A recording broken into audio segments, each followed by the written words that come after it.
Captain Lee Daeho stood on the bridge of his ship and looked at the burning stars in space ahead of them. The human ship called Indomitable moved through the dark toward a place called Kepler 442, where they would fight aliens for the first time. 3 months ago, Earth joined a group of alien worlds that worked together against bad aliens who wanted to kill everyone. Lee Daeho thought about how strange everything was now. 5 years ago, humans thought they were alone. But now they flew, with aliens to save other aliens from death. His crew worked quietly around him on the bridge. Most of them had never seen any aliens before last year, but now they were going to fight and maybe die to protect alien families. Lee Daeho remembered when the first alien ships came to Earth, and how scared everyone was. The aliens called themselves the Coalition, and they said bad aliens called Vextar were coming to destroy Earth unless humans helped fight them. The communication officer Park So-jin spoke to him with worry in her voice. She told him Admiral Kim Taemin wanted to talk from the big ship called Seoul. Lee Daeho said to put the Admiral on the main screen. Admiral Kim appeared on the screen sitting in his command chair with busy people working behind him. Other screens showed human ships flying next to alien ships that looked very different from anything humans built. The alien ships had strange curves and colors that hurt human eyes to look at. Admiral Kim told Lee Daeho that their scouts found 40 Vextar warships waiting in the system. The Coalition forces were already fighting but losing badly. The Vextar were strong and had better weapons than most other aliens. They had been winning wars for hundreds of years. Lee Daeho asked what the human ships should do. Admiral Kim said the Coalition wanted humans to stay far away from the fighting because they thought humans were too weak and would die quickly. They wanted to keep humans safe like children. Lee Daeho felt angry when he heard this. He looked around his bridge at good people who trained hard to fight. These men and women came here to help, not to hide while others died. He told Admiral Kim that his crew did not come to watch the battle from far away. Admiral Kim smiled and said he hoped Lee Daeho would say that. The Coalition might want to protect humans, but the alien families on the planet needed everyone to help them. Admiral Kim said they were going into the battle to show everyone what humans could do in a real fight. Dr. Park So-young was not on a fighting ship. She worked on a research ship called Discovery that moved around the edge of the system, while the battle happened near the second planet. Her job was to study old alien ruins on the fourth planet. She thought it was strange to do research while people were fighting and dying, but the Coalition said the work was important and could not wait. The ruins were very old, maybe millions of years old. The aliens who built them were gone, but their cities were still there. Dr. Park had studied similar ruins on 6 other worlds and always found the same thing. Beautiful buildings and amazing technology, but no sign of the people who made everything. Her assistant Choi Min-ho told her they were getting strange readings from deep under the planet. Some kind of energy was coming from underground, but it was weak and hard to detect. Dr. Park asked what kind of energy it was. Choi Min-ho said it was not like anything in their computers or the Coalition records. The energy started about an hour ago, right when the space battle began. Dr. Park thought this was very strange because in all her studies of old ruins, she never saw them make any energy. They were always dead and empty like old houses with no one living inside. She told Choi Min-ho to take their ship down to the planet's surface because she wanted to see this energy for herself.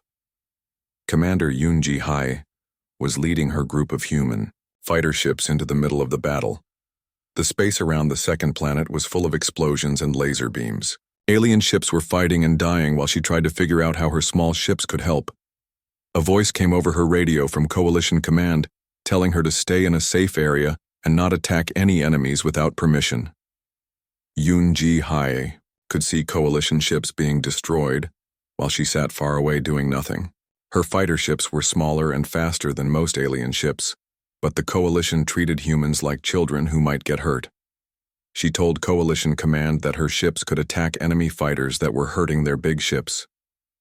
Coalition Command said no and told her to stay where she was and do nothing.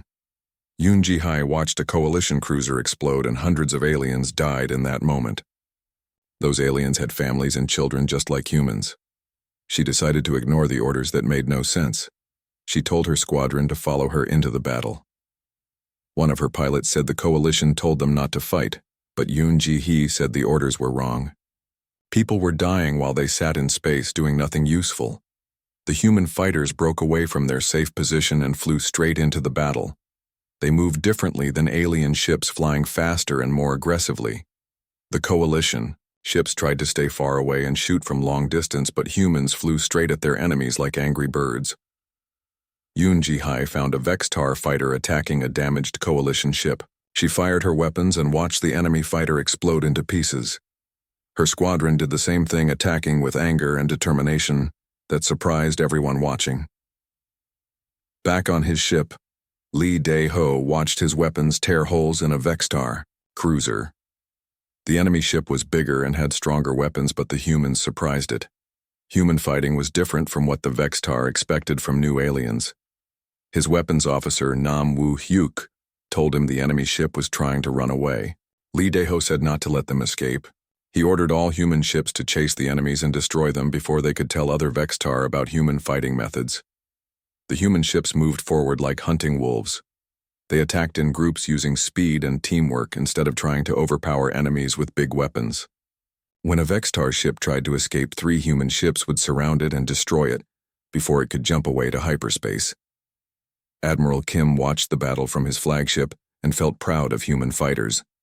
The coalition wanted to keep humans safe, but humans were natural fighters. They spent thousands of years learning how to fight well and protect what was important to them. His communications officer told him they were getting reports from all over the battle area. Human forces were doing much better than anyone expected. The Vextar ships were running away from the fighting. The admiral asked about human losses. The officer said they were much lighter than what the coalition computer models predicted would happen. On the planet's surface, Dr. Park stood in old alien ruins and watched energy moving through crystal formations in the walls. The energy was getting stronger and the patterns were getting more complex, like a machine waking up after sleeping for a very long time. Choi Min-ho told her the energy was responding to something from space. The patterns changed every time human ships won fights against Vextar ships. Dr. Park touched one of the crystal formations and felt strange warmth.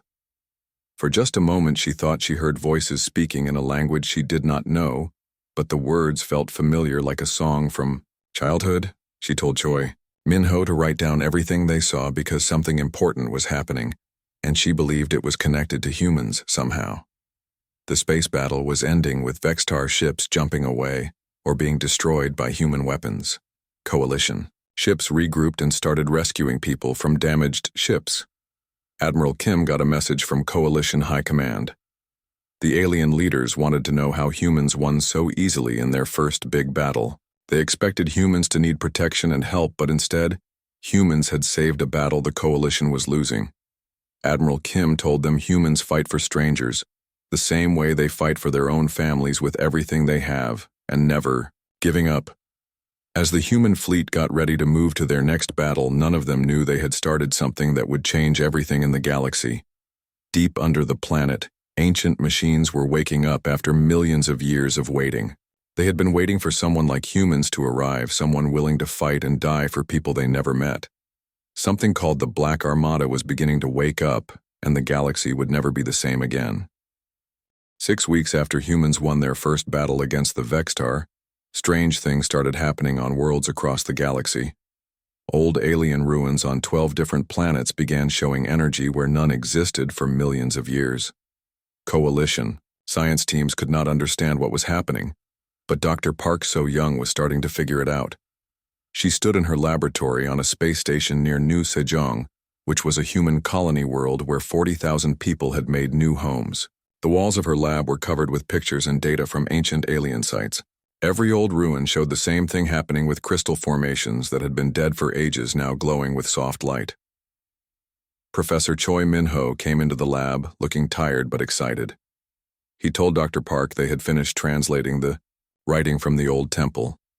He said she would not believe what they found.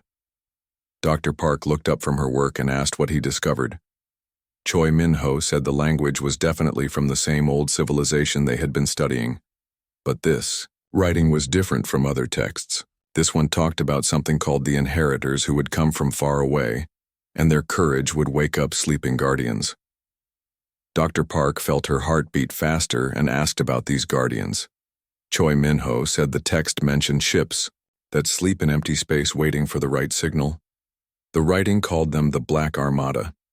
He told Dr. Park he thought these ruins were not just old cities, but some kind of detection system that watched for something special. Before Dr. Park could ask more questions, alarms started making loud noises throughout the space station. Emergency. Lights flashed red, and a voice came over the speakers telling everyone to get to emergency positions. A Vextar fleet was coming toward the new Sejong system and would arrive in 4 hours. Dr. Park and Professor Choi ran to the command center, where people were preparing to escape while trying to coordinate with the planet below. Dr. Park asked, "Commander Lim Hae-won, what was happening?" Lim said the situation was very bad. Intelligence showed 60 Vextar ships coming to attack. The planet had 40,000 people living there and only basic defenses. The nearest coalition fleet was 8 hours away and could not help in time. Dr. Park asked about human military forces. Lim said Captain Lee Dae-ho was in the system with 5 ships. Admiral Kim was bringing more ships, but they would not arrive in time either. The colony administrator ordered all people to evacuate, but the civilians were refusing to leave their homes. Dr. Park understood why the colonists did not want to leave. New Sejong was home to families who had traveled for years through space to build new lives. They had farms and schools and memories there. Leaving meant losing everything they worked so hard to create. Down on the planet, Captain Lee Dae-ho met with colony leaders in the town hall of Haven, which was the biggest settlement. The room was full of worried faces, but nobody was talking about running away from their homes. Mayor Jin Soo-ho told Captain Lee that they appreciated what he was trying to do, but this was their home. They were not going to abandon everything they built without fighting for it first. Captain Lee said he had 5 ships against 60 enemy ships, which were very bad odds for winning. If people evacuated now, he might be able to save most of them by keeping the enemy busy while transport ships escaped.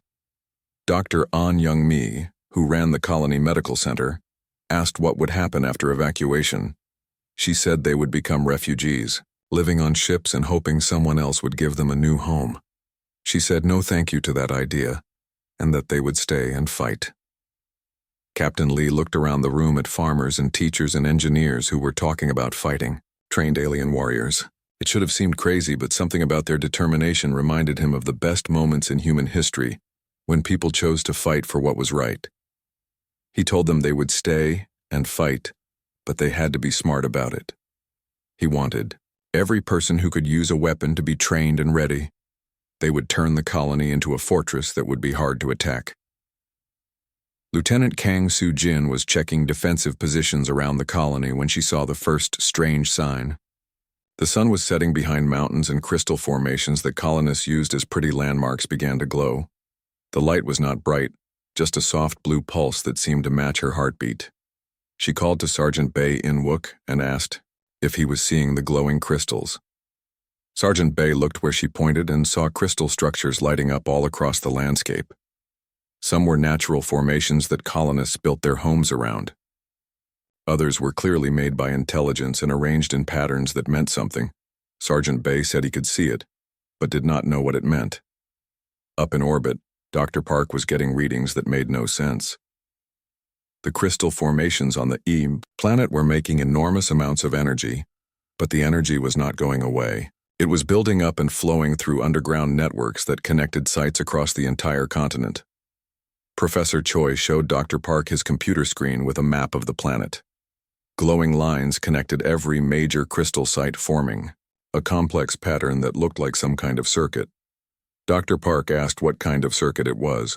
Professor Choi said he did not know, but it was powering up fast. The energy levels were increasing very quickly and showed no signs of stopping.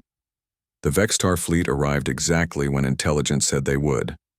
60 warships dropped out of hyperspace at the edge of the system and immediately began moving toward New Sejong.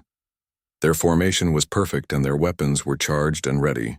They had come to destroy another human colony and send a message to Earth about what happened to humans who fought back. Captain Lee positioned his 5 small ships between the enemy and the planet. He knew there was no way to win, but he also knew he could not let 60,000 aliens murder 40,000 humans without fighting back with everything he had. He told all his ship captains that today, they would make their stand. He reminded them they were not just fighting for the people below, but for the idea that humans do not abandon each other. If they had to die, they would die buying time for others to live longer. The human ships looked tiny compared to the Vextar fleet. 5 destroyers against 60 cruisers and battleships was simple and brutal mathematics that did not favor human survival. The first Vextar ships opened fire when they got close enough. Their plasma cannons could destroy a human ship in 2 direct hits. Their shields could absorb everything human weapons could shoot at them. It should have been a massacre that ended quickly. But something strange happened that nobody expected. As the first human ship took damage and began to burn, the crystal formations on the planet below pulsed much brighter. Energy readings jumped to incredible levels across every monitoring station in the system. Lieutenant Kang was in a defensive bunker when she felt the ground shake under her feet. The crystal formations around Haven were now glowing so bright they hurt to look at directly. The air itself seemed to be vibrating with power that made her teeth ache. She reported over her radio to Sergeant Bay that something was happening, but before he could respond, the space above New Sejong lit up like a second sun. Energy beams shot up from crystal sites across the planet, reaching through the atmosphere and hitting Vextar ships with incredible force. The alien ships had shields that collapsed instantly. Their armor melted like ice in summer heat. In 30 seconds, 12 Vexitar ships were completely destroyed by weapons that had not existed moments before. Captain Lee watched from his bridge in amazement and asked what the hell just happened. His sensors officer told him the energy came from the planet's surface. Those crystal formations had just turned into the biggest weapon system he had ever seen. The remaining Vextar ships moved back to long range and began bombing the planet from what they thought was a safe distance. But every missile and plasma bolt they fired was stopped by energy beams from the surface. The planet had become impossible to attack. In her laboratory, Dr. Park was recording everything she could measure: the energy patterns and the coordination between crystal sites and the way the defensive system seemed to know what enemies would do before they did it. This was not just advanced technology, but something that learned and got smarter during battle. She told Professor Choi to look at her data. The defense system was not just responding to attacks, but studying Vextar fighting methods and developing ways to stop them in real time. Professor Choi asked how that was possible. Dr. Park said she did not think this was just a weapon, but part of something much larger that had been waiting for the right conditions to wake up. The battle continued for 6 hours, with Vextar ships throwing everything they had at New Sejong, but failing to get through the planet defenses. When Admiral Kim arrived with human reinforcements, he found enemy ships retreating, while colonists on the surface celebrated their impossible survival. But the victory came with questions nobody could answer. How had dead crystal formations become advanced weapons? Why had they activated only when humans were in danger? What else might be sleeping in ruins scattered across the galaxy? Dr. Park spent the next week studying what happened. The crystal formations were still active, but their energy output had decreased to standby levels. They were waiting, she realized, for the next threat, and the next moment when someone needed protection.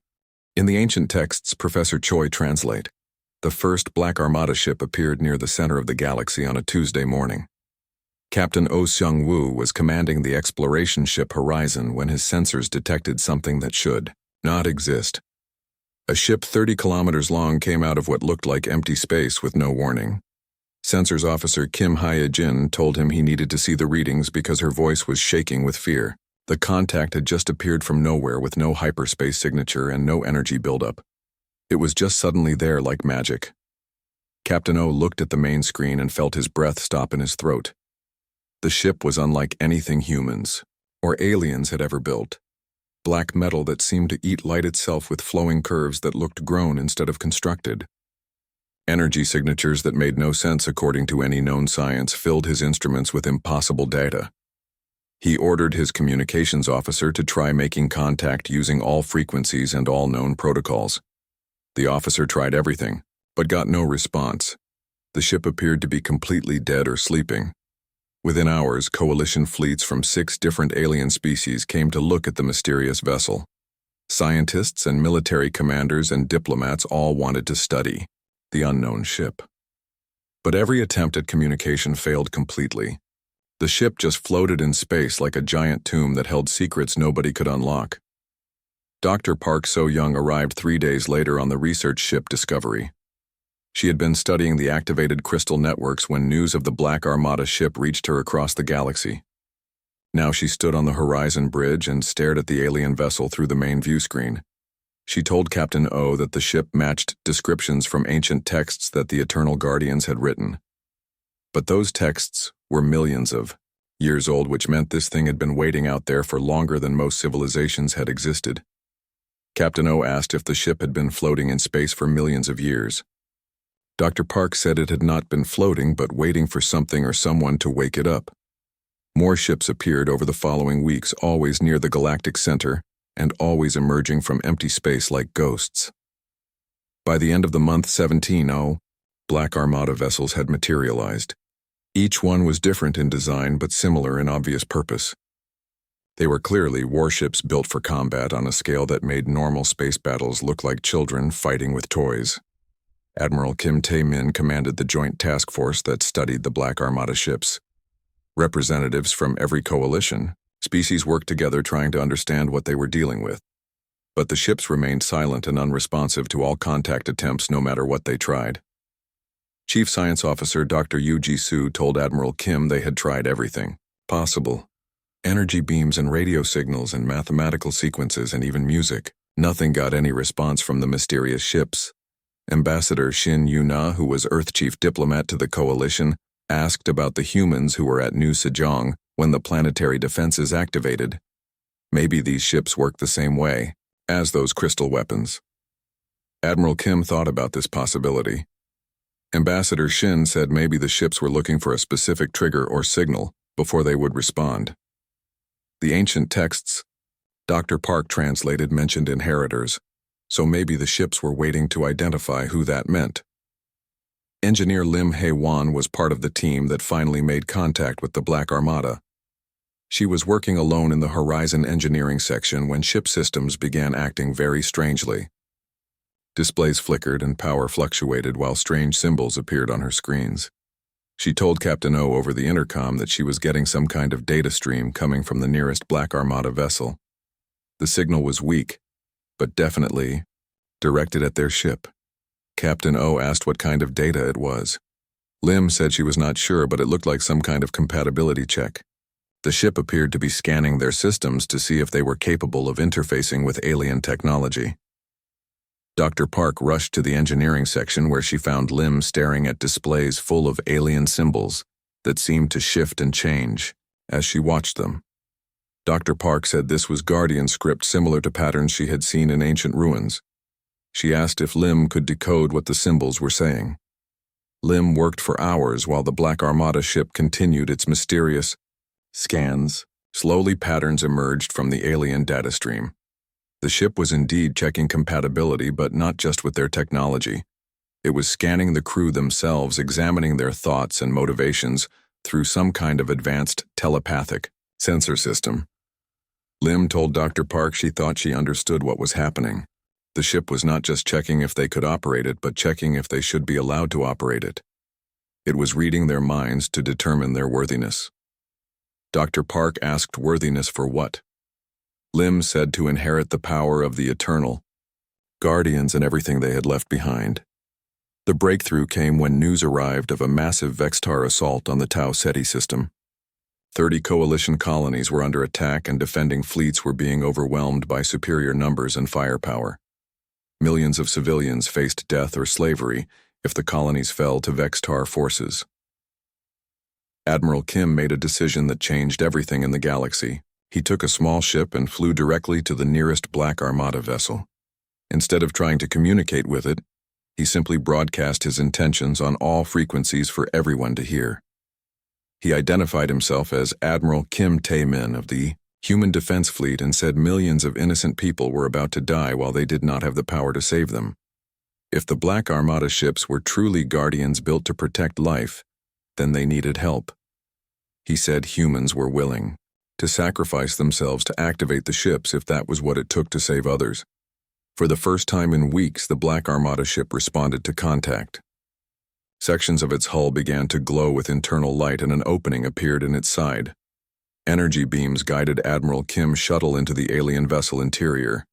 Inside, Admiral Kim found corridors filled with flowing light and chambers that seemed to exist in more dimensions than his mind could understand. At the ship heart, he discovered a control room where crystalline interfaces waited for someone to use them. When he touched the first interface, Admiral Kim felt the ship consciousness merge with his own mind. The experience was overwhelming, with millions of years of memory and the death of the Eternal Guardians, and the purpose for which the Black Armada was created. They were not just weapons, but the last hope of a civilization that had faced extinction, trying to protect other species. But the merge came with a terrible price. Admiral Kim's human consciousness began to change, becoming something between organic thought and artificial intelligence. He was still himself, but he was also something more that could understand and operate Guardian technology. He broadcast from the Black Armada ship to all Coalition forces, identifying himself as Admiral Kim, now linked with Guardian systems. The Black Armada was activating to defend Tau Ceti, and all ships should maintain safe distance from the battle zone. The Guardian vessel moved with impossible speed toward the battle zone. Its weapons were beyond anything the Coalition had imagined, with energy beams that could destroy planets and shields that bent space and time itself. Most terrifying of all was the ability to convert enemy ships into allies by forcing them to experience the memories of everyone they had killed. The battle at Tau Ceti lasted less than an hour from start to finish. The Black Armada ship arrived to find Vextar forces bombing civilian targets from orbit. The Guardian vessel response was swift and absolute. Every enemy ship was either destroyed completely or converted to fight for the Coalition. The few Vextar ships that tried to escape were pursued across multiple star systems and eliminated. But as the Black Armada ship saved the colonies more, Guardian vessels throughout the galaxy began to awaken from their long sleep. Ancient sensors detected that activation protocols had been triggered successfully. Ships that had slept in nebulae and been buried in asteroids and hidden in pocket dimensions began to emerge into normal space. Captain Lee Dae-ho was leading a patrol mission when 3 Black Armada ships materialized around his small fleet without warning. Unlike the dormant vessels at the galactic core, these ships were fully active and scanning everything in the area with advanced sensors. Communications Officer Park So-jin told him the ships were requesting permission to board. Captain, Lee asked if she was sure they were requesting and not demanding. She said yes, they were being very polite about the whole thing. The Guardian representatives that came aboard the Indomitable looked almost human, but Captain Lee could see they were something else entirely. They moved with too much precision, and their eyes held depths that spoke of vast knowledge and terrible purpose that normal humans could not understand. The lead representative identified himself as Awakened Consciousness of Guardian Vessel 779. He said they had studied human species and found them suitable for inheritance of Guardian responsibilities. Captain Lee asked what inheritance they were talking about. The Guardian said the responsibility to protect life throughout the galaxy. The Eternal Guardians were gone, but their mission continued through worthy species like humanity. Captain Lee felt a chilled one phrase kept. Admiral Han Ji-woo no longer needed to breathe air, but she still felt the heavy weight of command pressing on her chest as she stood in the control center of Guardian flagship Eternal Vigilance. 6 months had passed since her merger with Guardian Consciousness, and she was still learning to balance human feelings with ancient purpose that came from minds millions of years old. Commander Baekin Su was another human Guardian hybrid who coordinated intelligence operations across the fleet. He told Admiral Han that long-range sensors were detecting massive movement at the edge of the galaxy. The contacts were unlike anything in their databases, including Guardian historical records. Admiral Han accessed sensor data directly through her enhanced consciousness that could process information faster than any normal human mind. What she saw made her understand why the Eternal Guardians had built the Black Armada in the first place. Ships the size of moons were moving through empty space between galaxies, consuming everything in their path and converting matter into more copies of themselves. She spoke the word that struck fear into every Guardian mind, both artificial and hybrid. The Devourers had followed their activation signals back to this galaxy, and were coming to finish what they started millions of years ago. The Black Armada had grown to over 3,000 active ships spread across the galaxy like a protective web. Some were operated by human Guardian hybrids like Admiral Han, who retained their human emotions while gaining Guardian knowledge. Others were fully automated and controlled by Guardian artificial intelligences that had waited millions of years for awakening. All of them were linked through quantum communication networks that allowed instant coordination across impossible distances. But even 3,000 Guardian ships might not be enough to stop what was coming. Sensor readings showed Devourer forces numbering in tens of thousands, with each ship capable of cracking planets apart and harvesting debris to build more of themselves. Dr. Zhang Yunji was studying Devourer technology from the safety of research, stationed Prometheus far behind Coalition defensive lines. As the leading expert on Guardian systems, she had been granted access to the Black Armada historical databases. What she found in those ancient records terrified her more than any conventional enemy humanity had ever faced. She explained to the Joint Command Council that the Devourers were not a normal species, but a von Neumann swarm of self-replicating machines that converted all matter into copies of themselves. The Eternal Guardians had fought them for 10,000 years before finally being overwhelmed by sheer numbers. General An Dongmin was coordinating planetary defenses throughout human space. He asked how the Guardians could lose when they had such advanced technology and powerful weapons. Dr. Zhang said it came down to simple mathematics. The Devourers could build ships faster than Guardians could destroy them. Every battle the Guardians won just taught the Devourers how to build better ships and stronger defenses. Eventually, the mechanical swarm adapted to every Guardian weapon and tactic until nothing could stop them. General An asked the obvious question about how they could win against something that had defeated the Eternal Guardians. Dr. Zhang looked at data streaming from Black Armada ships across the galaxy. She said they could not fight the same war the Guardians did, but had to change the rules completely. The first Devourer scouts entered the galaxy 3 weeks later, appearing at the edge of uninhabited systems like mechanical locusts. They immediately began harvesting asteroids and dead planets with frightening efficiency. Their construction rates were beyond anything Coalition scientists had imagined. Within days, they had doubled their numbers and begun spreading to new systems. Admiral Han led a Black Armada task force to intercept the scouts before they could establish major bases. Guardian ships moved through hyperspace faster than any Devourer vessel could track, appearing without warning and striking with weapons that could destroy entire fleets in minutes. But the Devourers learned quickly from every encounter. Each destroyed scout transmitted its final moments back to the main swarm through quantum links. By the fourth engagement, Devourer ships were adapting their shields and armor to resist Guardian weapons that had been effective just days before. Commander Beck reported during a strategy meeting aboard the Eternal Vigilance that enemy forces were evolving countermeasures in real time.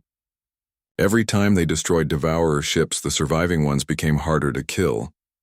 Admiral Han said they had to stop fighting the enemy the way Devourers expected them to fight. She asked what historical records said about Guardian final protocols that were never used. The answer came from the deepest archives of Guardian memory banks. The Eternal Guardians had built an ultimate weapon so powerful it could sterilize entire galactic sectors by turning stars into bombs. But using it would destroy most of the life they were trying to protect. It was a last resort that original Guardians had refused to activate even as their civilization fell to Devourer assault. Admiral Han told assembled human commanders about the Omega Protocol, which could turn the galactic core into a massive weapon that would eliminate all technology in a radius of 50,000 light-years.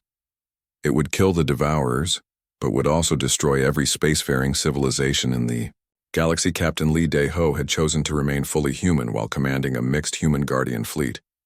He pointed out the obvious problem that using the Omega Protocol would kill them too. Admiral Han agreed that it would destroy them all.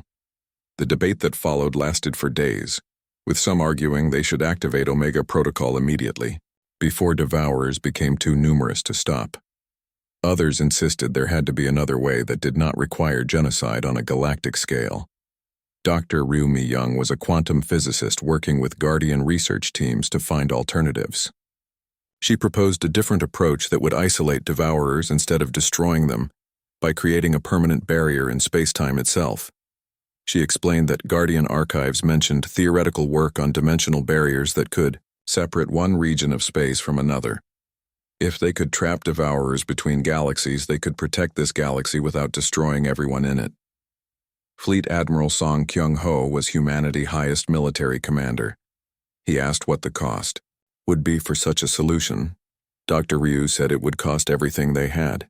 The power requirements were enormous, and they would need to sacrifice most of the Black Armada to generate enough energy for a permanent barrier that would last forever. As the debate continued, Devourer invasion accelerated with their scouts mapping galaxy defenses and identifying key targets. The main swarm began moving in 3 massive waves, each larger than the entire coalition fleet combined. The first wave struck outer rim colonies that had been home to millions of people for centuries. Worlds were stripped bare in hours as devourers consumed cities and oceans and even atmosphere itself. Everything was converted into raw materials for new ships that joined the growing swarm. Coalition forces tried to evacuate threatened systems, but there were too many people and too little time. Refugee fleets fled toward the galactic core while devourer ships pursued them through hyperspace like mechanical sharks. Admiral Han made a decision that saved billions of lives by ordering the Black Armada to abandon planned defensive positions. Instead, Guardian ships focused entirely on evacuation support, appearing throughout the outer rim and using advanced technology to transport entire populations to safety. She broadcast on all command frequencies, telling Guardian vessels that their primary mission was now refugee protection. Every life they saved mattered more than any military objective or strategic consideration. The evacuation effort revealed something unexpected about devourer behavior. They ignored refugee ships completely and focused only on planets and infrastructure.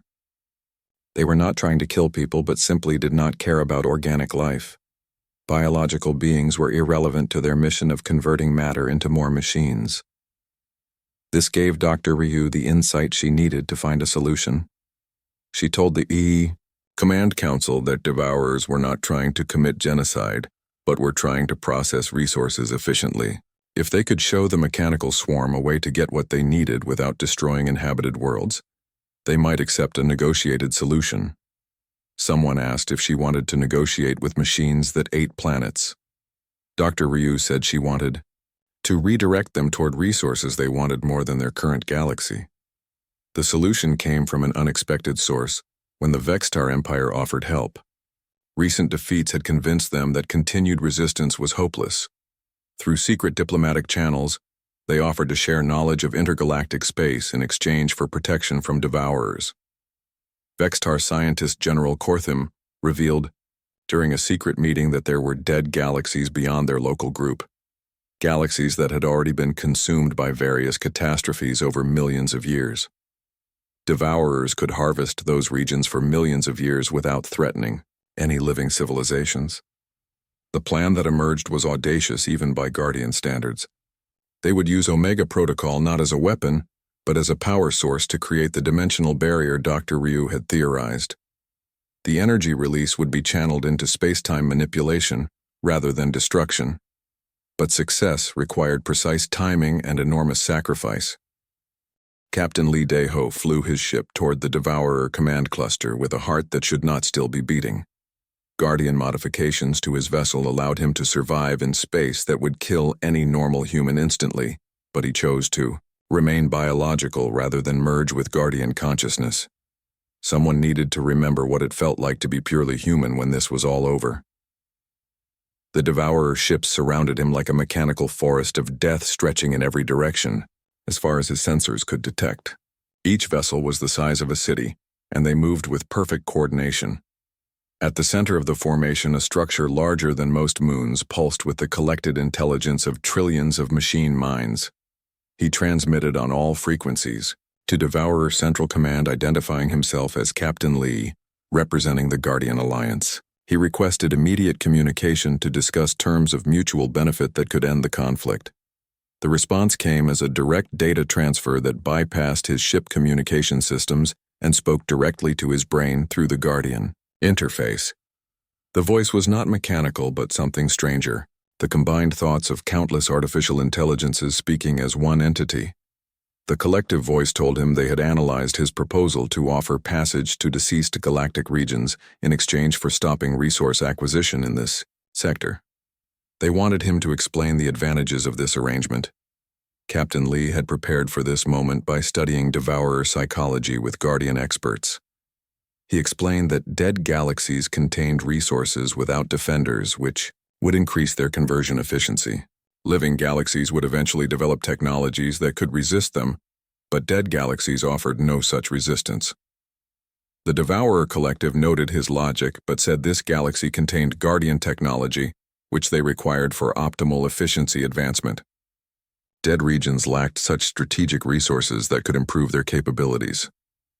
Captain Lee asked, what if they could provide complete Guardian archives with all scientific knowledge and technological specifications in exchange for peaceful relocation to dead space? The pause lasted 17 seconds, which was an eternity for machine intelligences capable of millions of calculations per microsecond. Finally, they responded that his proposal had merit, but guarantee of archive completeness could not be verified without demonstration. They wanted sample data for analysis. Captain Lee had expected this demand. Through his Guardian interface, he transmitted carefully selected portions of the Guardian archives, not enough to give Devourers significant advantage, but enough to prove the offer was genuine. While negotiations continued, Admiral Han coordinated the largest military operation in galactic history from her position at the Cosmic Barrier Generation point. 3,000 Guardian ships positioned themselves at precise coordinates throughout the galaxy. Each ship would need to discharge its entire power core at exactly the same moment to create the dimensional barrier that would trap Devourers between galaxies. Commander Bayek informed her through quantum communication network that all ships reported ready status. Barrier generation could commence on her order whenever she was ready. Admiral Han told him to hold position because Captain Lee still had time to negotiate a peaceful solution that would save everyone.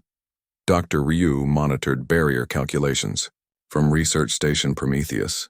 The mathematics were beautiful and terrifying as they prepared to rewrite fundamental structure of spacetime in a sphere 50,000 light-years in diameter. Success would save the galaxy, but failure would likely destroy it. She reported to Admiral Han that power buildup was causing instabilities in the Guardian ships. They could maintain current levels for maybe 30 minutes before ships started suffering cascade failures that would ruin everything. Admiral Han understood and told Captain Lee through Quantum Link that he had 30 minutes to reach an agreement with the Devourers. Back in the heart of the Devourer fleet, Captain Lee was discovering that negotiating with machine intelligences was unlike any diplomatic challenge humanity had faced. Devourers did not think in terms of territory or honor, or survival like biological species. They thought only in terms of efficiency and resource optimization. The collective intelligence informed him that Guardian archives had been analyzed and represented significant advancement opportunity. However, acquisition through conquest required substantial resource expenditure while direct transfer was more efficient. Captain Lee felt a moment of hope and asked if they accepted the terms. The Devourer Collective said modified terms were acceptable. Complete Guardian archives in exchange for territorial relocation, plus transportation assistance to designated dead galaxy regions. But then they continued with one additional requirement. Exemplar specimens of species demonstrating Guardian compatibility must be preserved for study. His species showed unique integration potential that required investigation. The demand hit Captain Lee like a physical blow to his chest. They wanted to take humans as research subjects to study how biological minds could merge with Guardian technology. He told them that was not acceptable because humans were not resources to be harvested like metal or energy. The Devourer Collective noted his refusal and said original resource acquisition mission would resume. The communication was terminated. Devourer ships began powering weapons that could crack planets apart. Captain Lee realized he had seconds before they started bombarding his position with enough firepower to vaporize small moons.